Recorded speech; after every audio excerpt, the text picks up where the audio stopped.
Nous remercions l'Église matin. Nous remercions l'Église qui t'a aidé nous dans la prière. Estamos agradecendo a todos vocês que estavam ajudando na oração. Et nous disons merci encore, Dieu réel. E eu agradeço de novo, mesmo assim. Nous, quand nous chita la matin, nous devons apprendre les têtes. Vocês podem ver que está sentando ali, não sabe o valor da sua cabeça. Mais bon Dieu qu'on va aller. Mas Deus sabe. L'Église me sentit content matin, me sentit heureux pour me laver. Non. De côté Dieu est tiré, non accident. Ele está se sentindo feliz para estar conosco hoje de manhã, porque Deus tira ele num acidente. Et nous disons nous-mêmes qu'il a aujourd'hui, et nous arrivons, nous faisons 14 jours, mourir, nous ne pas rien dans la vie. E ele que está hoje de manhã com vocês, ele fez 14 dias, na verdade morto, sem saber a vida. Et nous vivons là, le docteur dit nous, pas de la vie pour nous. E chega uma vez, o doutor fala que não tem mais a vida para ele. Et c'est pendant que l'accident s'est arrivé, nous sortis pour nous dire, nous ne connaissons rien. Nous prenons nous à laver dans l'hôpital. Là, nous venons dans l'hôpital. Le premier hôpital nous arrivons, c'est Diagualoune. L'hôpital dit, non, mon ça, son monde qui tout mourir, il n'est pas rien, il n'y a qu'à faire pour lui encore. E quando que ele caiu, correu no hospital com ele, chegou naquele hospital de Agualuna, falou que não tem mais a vida para ele. Eh bien, il prend nous, il a dit nous, il prend nous, il floppé nous dans une série de cartons. Ils ont entré nous dans le chasseur, ils ont tout marré pour chasser, tant que son chien qui mourit, il faut le jeter.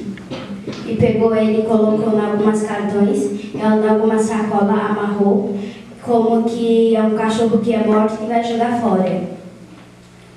Eh bien, petit patron qui était dans l'ambulance, la personne qui nous dit non, il n'est pas qu'à prendre ça comme ça, parce que si nous sortions tombés dans le travail patron, si vous y allez mettre nous, on côté pour y enterrer nous comme ça, sans y pas de papier l'hôpital, patron a pris en prison et la perdu concession.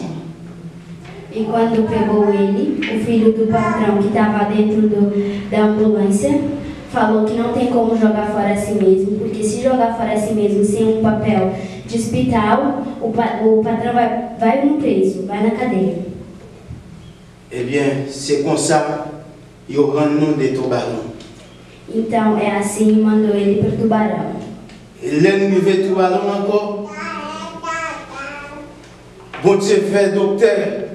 Qui docteur opération spéciale à peine n'a sorti, mais le docteur a dit non, j'ambulance là entrée là, il faut que les gars sac l'ambulance. Então, quando chega lá, o doutor estava saindo, o doutor que sempre faz a cirurgia estava saindo, diz que é um caso, tem que ver como é que vai dar para ajudar mesmo. Eh bien, le docteur dit que là où mettez matin l'accident, là où mettez matin dans l'ambulance là, les parents l'autre bagaille, il dit entrer dans la salle au TI pour moi. Então, quando ele chega, coloca e desceu na ambulância, o doutor diz só já entrar na sala da cirurgia. Eh bien, le docteur lui-même il dit, Jean Caillé, il pas moyen pour faire un papier mort comme ça. Il dit, le bon appareil, il prend l'appareil là, il met sous moi. Si mon oui, l'appareil là-bas, il lumière rouge. Si je ne pas mourir là-bas, il lumière bleue. Então, quando chega na sala da cirurgia, o doutor falou não tem como dar um papel do morto assim. Ele pegou um aparelho, coloca nele, vê, falou bem assim, ó, se ele morreu vai dar o vermelho e se ele vivo vai dar o verde. Eh bien, c'est pour ça que nous prenons l'appareil là, il dit, il mettait l'appareil là, vert apparaître, les pareils jaunes c'est tout. E quando pegou o aparelho, coloca nele, o verde não apareceu, apareceu amarelo. Jaune citron vini, rouge la vini. Jaune citron vini, rouge la vini. Lá não avons écran. E quando chega o vermelho veio, amarelo veio, ao mesmo tempo. O docteur a dit non, il n'est pas qu'à faire capier ça, non. Et puis il dit, il n'est pas nous dépiquer. Même quand il film mettait des piquets sur nous, il mettait des sérums. Il dit après 15 minutes, lumière jaune sortie, vient une petite lumière bleue qui paraît. E pegou ele e coloca 2 agulhas e colocou nele, depois de 15 minutos, a luz verde, amarela chegou. Eh bien, c'est comme ça, le docteur Ali, il dit non, il faut qu'il fasse opération, parce que c'est pour qu'on mouille, il faut qu'il fasse opération. Si monsieur après mourir, il va mourir une opération, mais il faut que l'opération fasse. Então é assim, o doutor disse que tem que fazer a cirurgia, porque se ele não morreu, tem que fazer a cirurgia. Se ele vai morrer, vai morrer na cirurgia. Eh bien, c'est comme ça. Ils rentrent dans l'appareil, ils descendent 6 sous tête nous, ils scié pour tête ça là, regardez Noël là, pour tête ça ils scié, ils font des morceaux. Ils tiré morceau ça, pendant qu'ils tiré morceau et puis le docteur a dit faut le nettoyer. Pendant la nettoyer, parce que peut-être la pété, pendant la nettoyer, il tiré pile gravier en dedans da tête. Então é assim que o doutor chega e abriu a cabeça no lugar que está a costura, diz que tem que fazer uma limpeza para tirar aqueles poeiros do trabalho. Aí começa a fazer. Eh bien c'est comme ça, il tiré morceau tête ça. Comment nous avons tous les gens coché un bœuf, les tirer pour iPhone, les tirer mon son dedans la pour avoir ici, et puis prendre mon son tête ça mettre dans ventre non. Então é assim, faz a cirurgia, cortou aquela parte na cabeça e coloca na barriga. Mon son tête ça fait 2 mois dans ventre non. Esse parte da cabeça faz 2 meses na barriga. Eh bien bon ça devait être avec un tout là-dedans. Então essa parte fica sem nada. Eh bien, bon Dieu, nous, si pour nous était, il était parfois, nous pas qu'à camper, nous pas qu'à garder en l'air. Nous là, nous faisons 2 mois comme ça, avec nos sous là.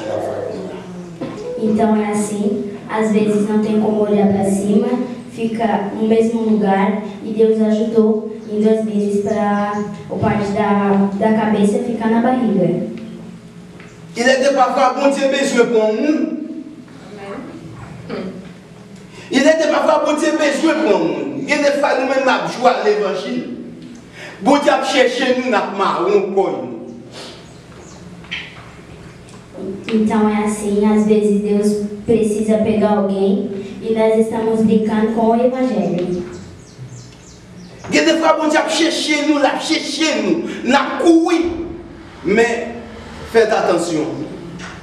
Les bon Dieu les besoins pour nous là, il ne doit pas prendre par la mort. Il ne doit pas prendre par maladie. Mais il y a des besoins pour le faire des vents pour connaître que lui c'est Dieu tout bon, lui c'est Dieu sans pareil. Então, às vezes Deus precisa de você e você está correndo. Mesmo assim, ele vai te pegar. Pode ser que não seja no morto ou algum acidente. Ele vai te pegar quando que ele precisa. Je fais une prophétie avec patron travail moi. Depuis que je connais le patron, je vais dans le travail là avec patron, mais le patron c'est batterie, il fait pour vendre batterie machine. C'est ça qu'il fait, il y a une loge ça. Et bien pendant que je vais là avec patron, m'entrer, premièrement, je me sens qu'il y a un problème. Chaque moment, je regarde gros seins, gros bagages, gros images avec patron. Je commence à pousser, je me dis, ça prêche monsieur, pour monsieur converti. À chaque moment, je parle de monsieur de bon Dieu, monsieur a parlé qui de Jésus m'a parlé. Depuis 20 ans, je dis Jésus-Christ a tourné, il faut que chambre a retourné, mais il y a 70 ans, pas parler de Jésus. Je me dis, comment ça passe? Si vous même vous connaissez bon Dieu, pas enregistrer, bon Dieu pour faire un miracle. Miracle, bon Dieu va le faire. ou a tout repenti.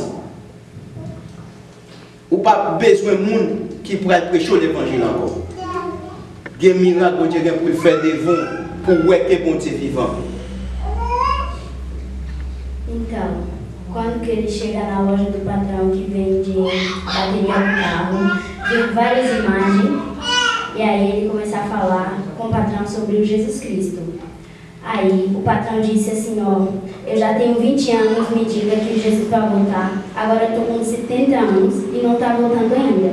Não tem Jesus Cristo mesmo. Aí ele diz assim, ó, você não crê, mas vai ter um milagre, vai acontecer, tu vai pegar o evangelho sem ninguém te falar nada. Eh bien, au contraire, parce que après 15 jours, je viens prêcher, c'est la parole de ma quoi, c'est se tomber dans le même cas ça, pour être monsieur cassé. Então, Você fez 15 jours tout là.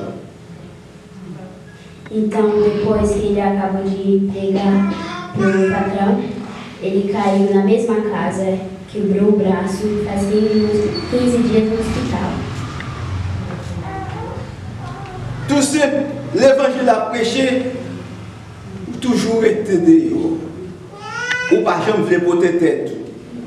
Pour qui ça, ou pas moun qui a parlé.